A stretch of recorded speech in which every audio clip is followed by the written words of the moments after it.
So like the other Nissans and Infinitis, the Eco Pedal really does just dial you back substantially where you would expect your foot to be normally to get just regular acceleration. But with this being an EV, it still has plenty of pep even in that mode.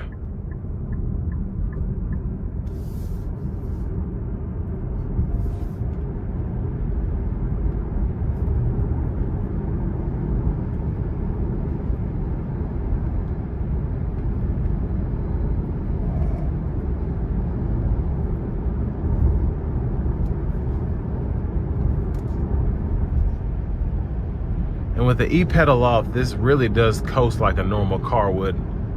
Maybe a little bit better. I feel like the cruise control is on.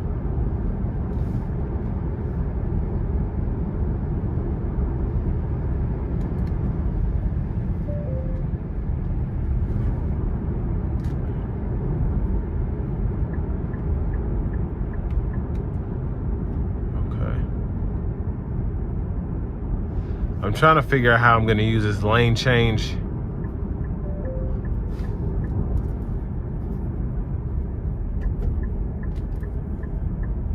Because I have yet to figure this out, but I'm going to.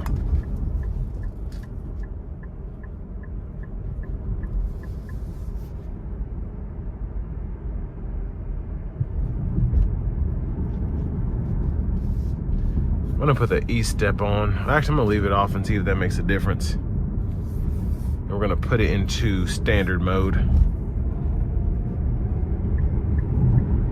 So it livens it up quite a bit.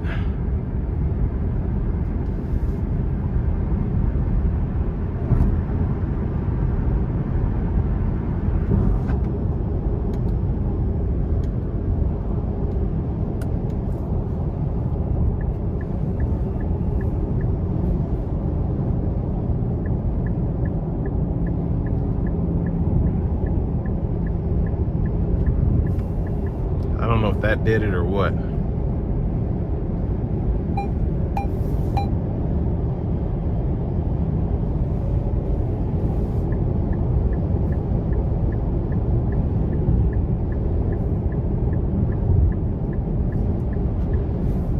So it's kind of weird because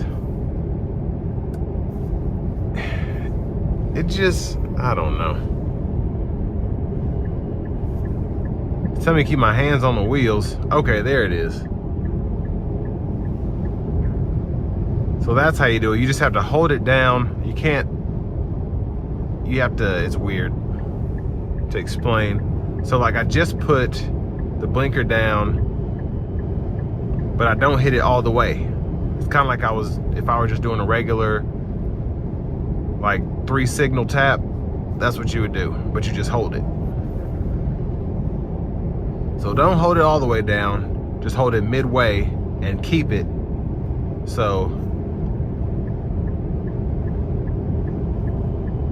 and there it is there.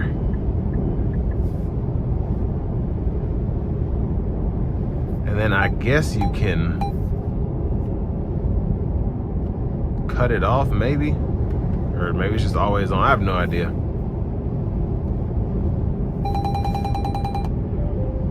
And one thing I will say is this system, like all of Nissan's system, it's always just going off on you for no reason. But I guess it is a reason, but I'm paying attention. And it's like, hey, put your hands on the steering wheel. I'm like, they are. And then it's yelling at me again. I guess it's telling me not to do it again or whatever. But back to the vehicle itself, now that I have that figured out, I absolutely love the ride of this for an EV. It probably has a lot to do with the front mounted electric motor, making it front wheel drive, but ride quality is just really good, especially compared to my Mustang Mach-E. Loads better. Now, of course, this also is not a sports car either. So it lacks in necessarily driving fun, but the vast majority of people who want this, or who are in the market for an Ariya-like vehicle particularly, are not going to want a sporty car anyway, especially if it sacrifices the ride quality.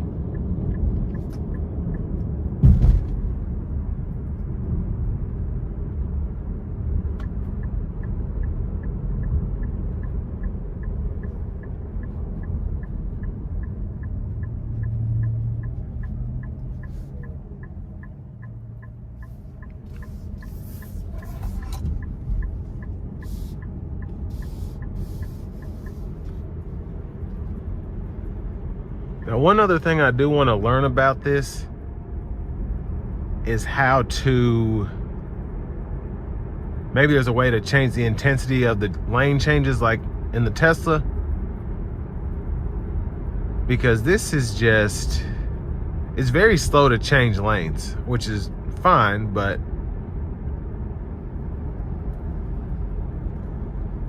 just find it interesting.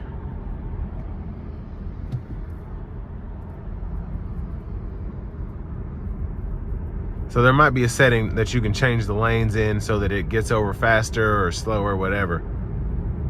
But the setting it's on now is actually really good, because you don't want to be using that to merge lanes in rush hour traffic. You probably just want to have your full attention on what's going on.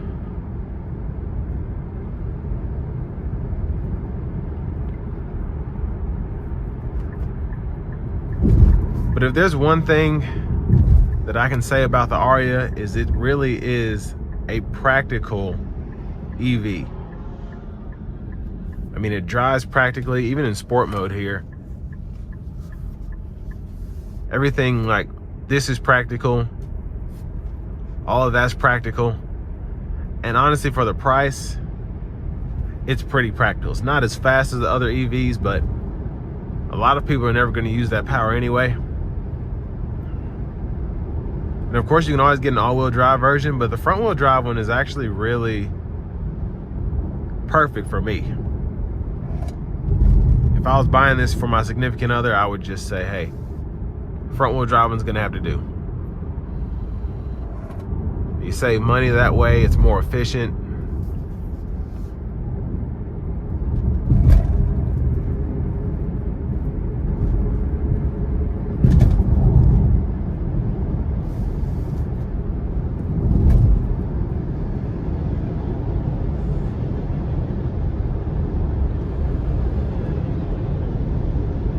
Yeah, I just really appreciate this car for what it is, because there really isn't a vehicle out there. I mean, you can say what you will about the Model Ys and the Mustang Mach-E's and everything else out, but the Ariya is really the first one that's made for normal driving. It doesn't feel like it's a toy.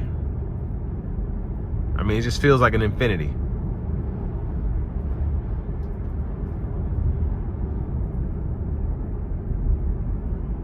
But overall, I am extremely impressed.